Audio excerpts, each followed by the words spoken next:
It's totally fine. I have a lot more stories. That you do. Yeah. That you do. Guilty as charged with the stories.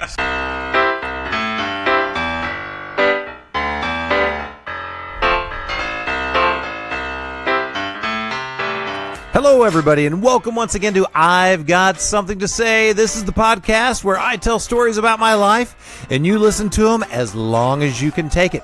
This week's episode is called A Sheet I Shit.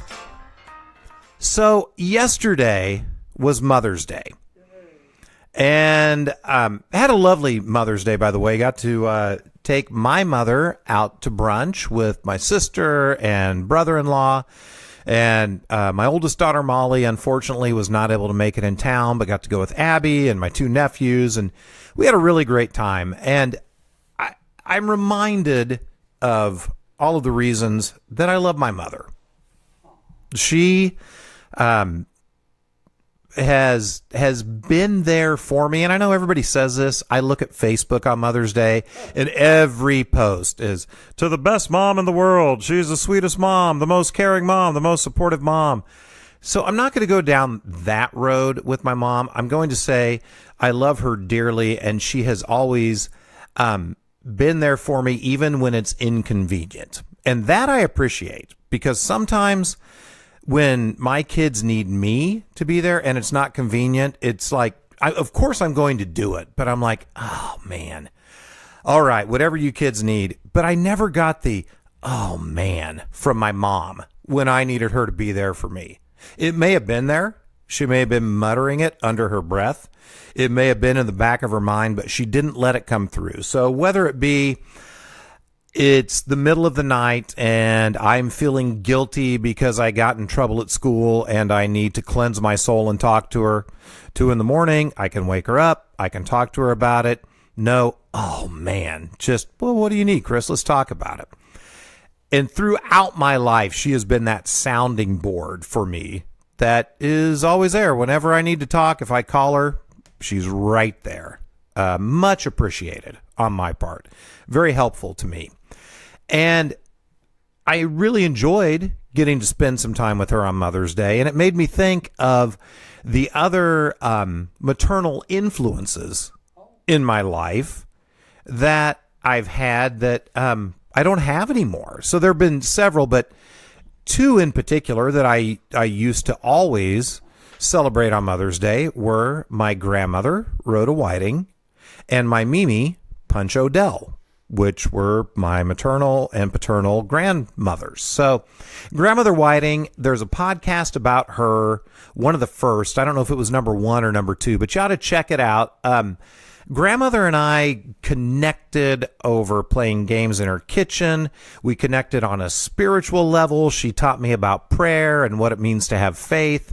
And we just had a special bond throughout my entire life. She was a really sweet lady, had a good sense of humor, pretty proper lady. Like, it really bugged her that my grandpa liked to watch the Benny Hill show.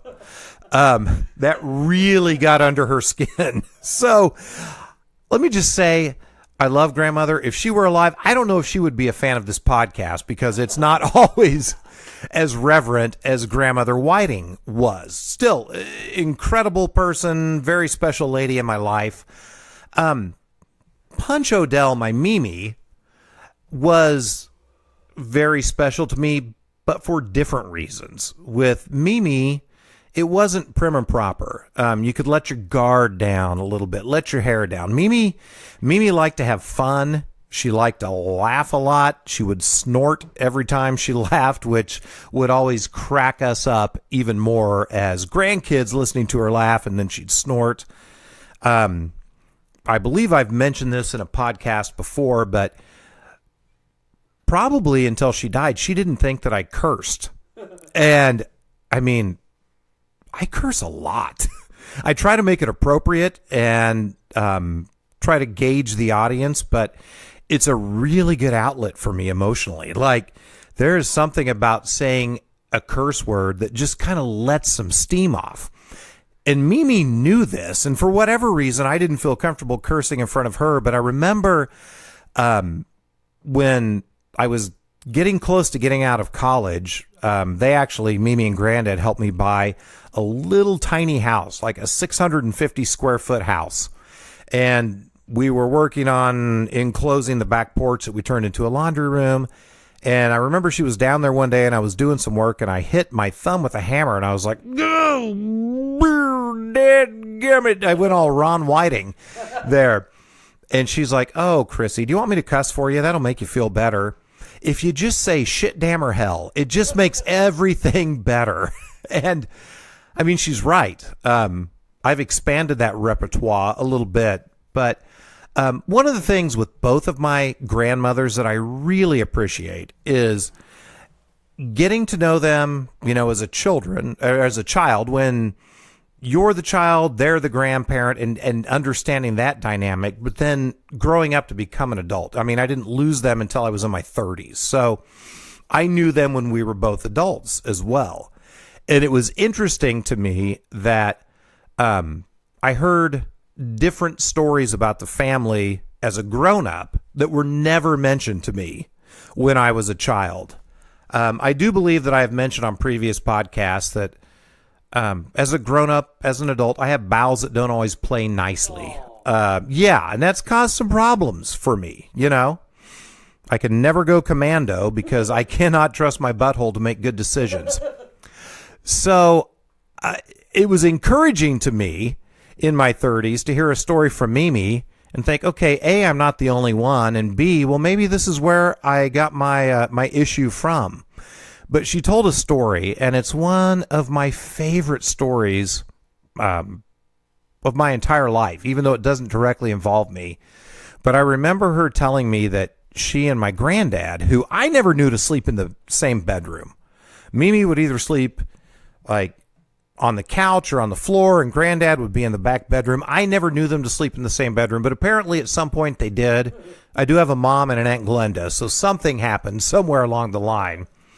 But as a grown-up, Mimi was telling me the story about how her and Granddad were sleeping in the bed together, and they were sleeping back to back.